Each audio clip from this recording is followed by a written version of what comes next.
This is the Test Administrator Training Module for Oregon's statewide assessment system, required for all district and school test coordinators, as well as all test administrators.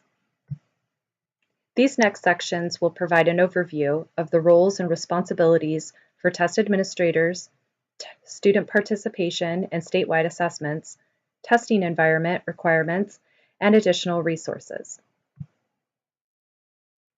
First, the responsibilities of a test administrator are not limited to testing day.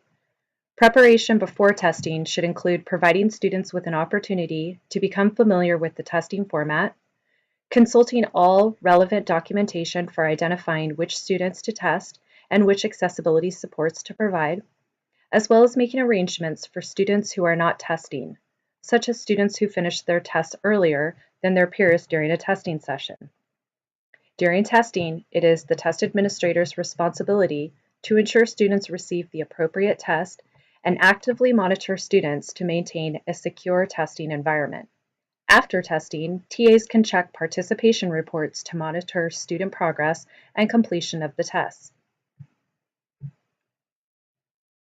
Giving students the opportunity to participate in a training or sample test provides students access to tools, sample test items, and to learn about the test environment rules prior to testing day. Providing this to students is best practice and helps avoid improprieties. It is the school test coordinator and the TA's responsibility to review IEPs, 504, and what supports are being provided during regular classroom instruction. These supports, if listed in the Oregon Accessibility Manual, should be provided to the student for the state assessments. This will be covered more in depth later in this training.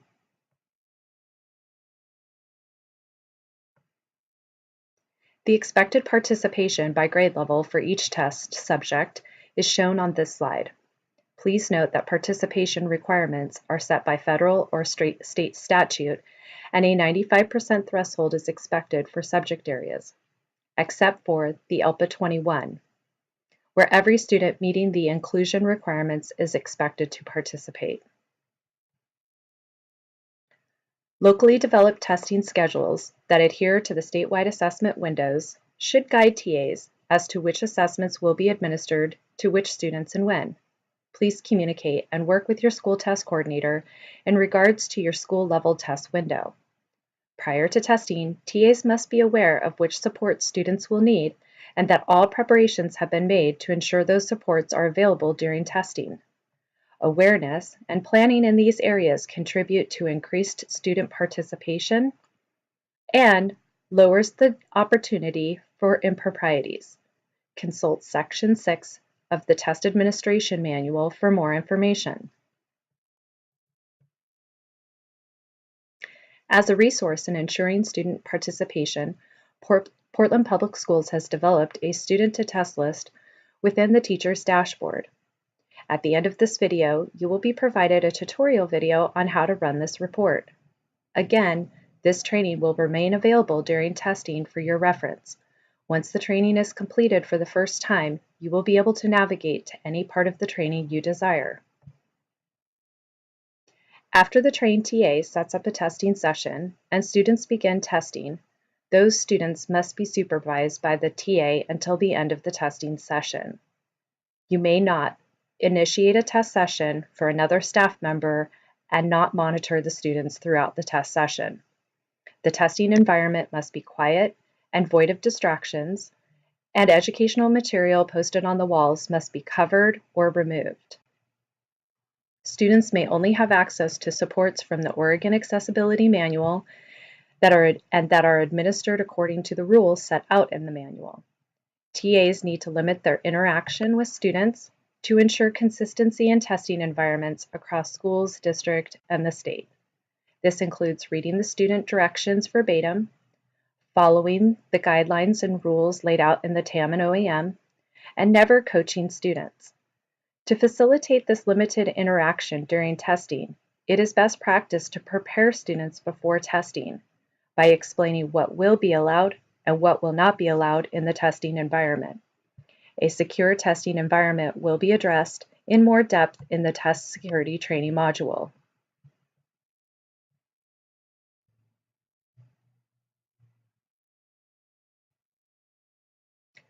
Specific to managing student participation and tracking parent-requested opt-outs, test coordinators are responsible for tracking English language arts and mathematics opt-out requests in accordance with House Bill 2655. Districts are responsible for sending out the ODE-provided 30-day notice and opt-out form 30 days prior to the start of the window. Districts are also responsible for distributing an annual notice of test at the start of each school year. Both the annual notice and the combined 30-day notice opt-out form are posted on ODE's website at the link shown at the bottom of the slide. Test administrators are not to provide, distribute, or send out the parent opt-out form. Test coordinators are responsible for ensuring that all opt-out forms received are appropriately documented and ensure these students do not test accidentally. As a reminder, parent requests for exemption for all other tests, science, social science, the ELPA 21, and the Oregon Kindergarten Assessment, may only be approved on the basis of a student's disability or religion consistent with the OAR found on this slide. The state-developed opt-out form required by House Bill 2655 does not apply to these assessments.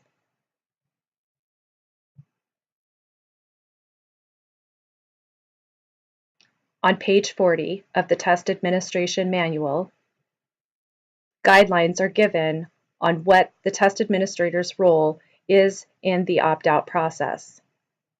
What is not allowed: test administrators may not make repeated announcements to non-adult students during working hours. Test administrators may not remind students to pick up ODE's opt-out form, and test administrators may not initiate a discussion of ODE's opt-out forms or processes with non-adult students during working hours. In addition, test administrators may not provide repeated reminders to non-adult students to submit an opt-out form during working hours. They may also not encourage students to submit an opt-out during working hours.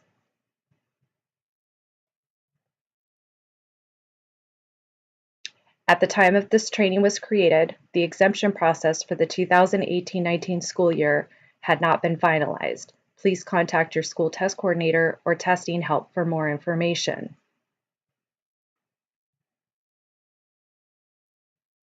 Within PPS, the opt-out process is as follows. A parent signs and returns the opt-out form to your school.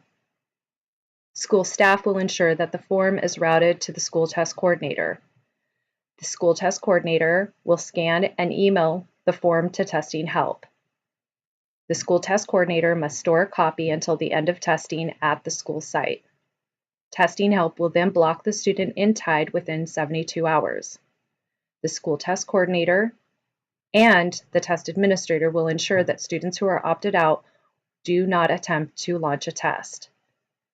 Student to test lists will reflect those students who are opted out.